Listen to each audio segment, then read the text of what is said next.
Assalamualaikum warahmatullahi wabarakatuh. Halo semua, perkenalkan, nama saya Muhammad Akhtar Subandi dari semester 4 kelas E mata kuliah Hukum Pemerintahan Daerah. Pada kesempatan kali ini, kita akan menyelami secara mendalam tiga pilar penting dalam tata kelola pemerintahan Indonesia, yaitu desentralisasi, otonomi daerah, dan kewenangan pemerintah daerah. Materi ini diambil dari rangkuman tiga sesi penting di matkul Hukum Pemerintahan Daerah, itu sesi kedua, sesi ketiga, dan sesi kelima. Kita akan melihat bagaimana konsep-konsep ini terbentuk, diterapkan, dan dikembangkan untuk menciptakan pemerintahan yang demokratis, efektif, dan efisien dalam kerangka negara kesatuan Republik Indonesia. Baik, pada bagian 1, atau yang pertama, ada desentralisasi dalam sistem pemerintah Indonesia, di mana desentralisasi ini adalah konsep fundamental dalam penyelenggaraan pemerintahan modern, khususnya bagi negara dengan kompleksitas wilayah seperti Indonesia. Desentralisasi ini merujuk pada penyerahan sebagian urusan pemerintahan dari pemerintahan pusat kepada pemerintahan daerah untuk dikelola secara mandiri. Penerapan desentralisasi ini bertujuan untuk mengatasi beberapa permasalahan pokok dalam sistem pemerintahan yang terlalu tersentralisasi, seperti ketidaksesuaian kebijakan pusat dengan kebutuhan lokal, jarak geografi yang jauh antara pusat dan daerah, kompleksitas dan kemajemukan masyarakat di tiap daerah, serta tuntutan demokratisasi yang semakin tinggi dari masyarakat. Secara historis, Indonesia telah melalui berbagai tahapan perkembangan desentralisasi.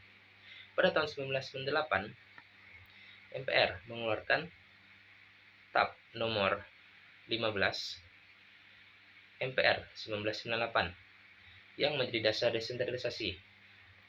Pada tahun 1999, lahirlah dua undang-undang penting, yaitu Undang-Undang Nomor 22 Tahun 1999 tentang Pemerintahan Daerah dan Undang-Undang Nomor 25 Tahun 1999 tentang Pertimbangan Keuangan Pusat dan Daerah, menggantikan Undang-Undang Nomor 5 Tahun 1974 yang sentralistik.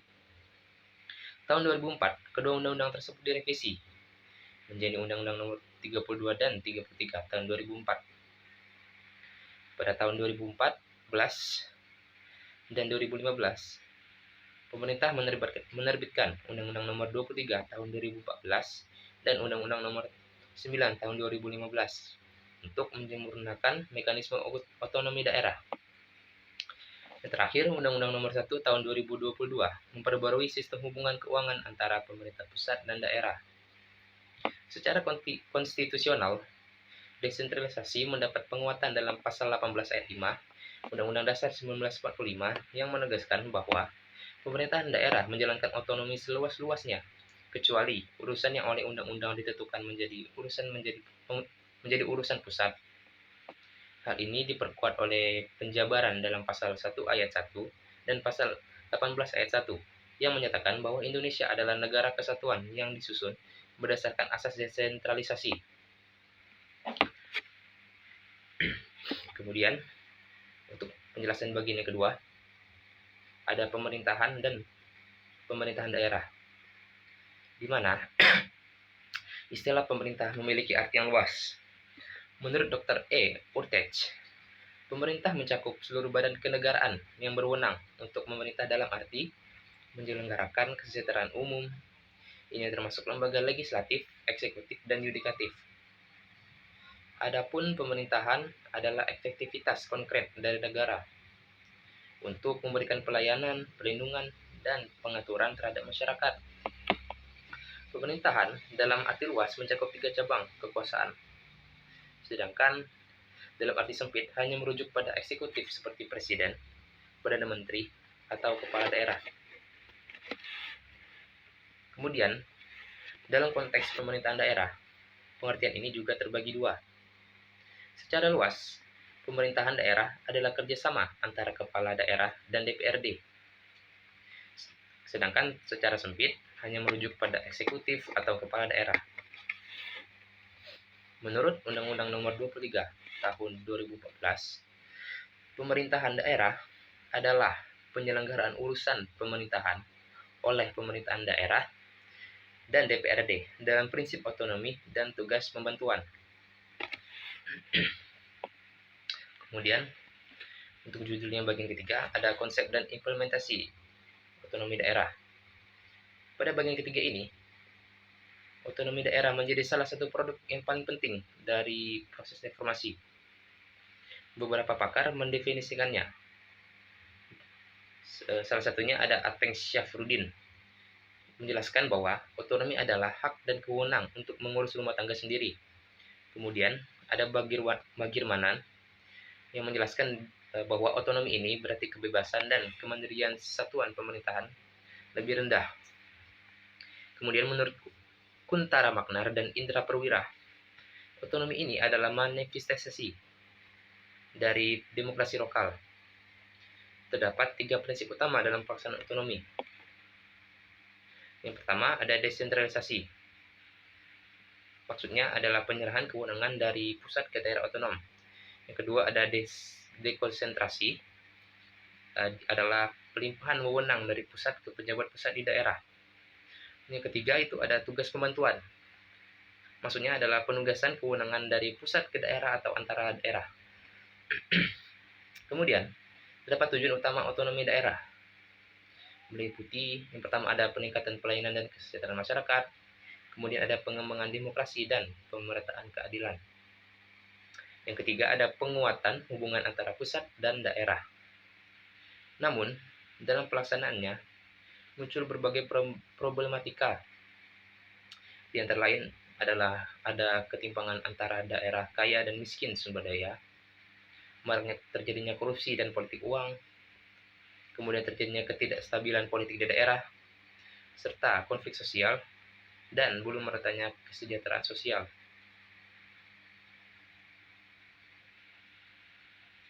Kemudian, bagian keempat, ada desentralisasi asimetris dan otonomi khusus. Tidak semua daerah memiliki kondisi yang sama, sehingga muncul konsep desentralisasi, asimetris, atau otonomi khusus. Ini adalah bentuk khusus dari desentralisasi untuk daerah-daerah dengan karakteristik unik seperti Aceh dengan keistimewaan hukum Islam, kemudian ada Papua sebagai respons atas dinamika sosial dan tuntutan integrasi, kemudian ada Yogyakarta karena sejarah sebagai kerjaannya, dan ada Jakarta dengan status sebagai pusat pemerintahan dan ekonomi nasional. Lalu terdapat dasar hukum untuk daerah khusus ini. Antara lain, pertama ada Undang-Undang Nomor 21 Tahun 2001 dan perubahannya menjadi Undang-Undang Nomor 2 Tahun 2021 untuk Papua. Kemudian ada Undang-Undang Nomor 18 Tahun 2001 untuk Aceh.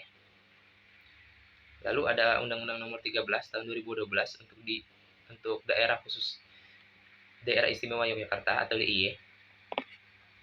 Kemudian ada Undang-Undang Nomor 2 Tahun 2024 untuk Provinsi Daerah Khusus Jakarta.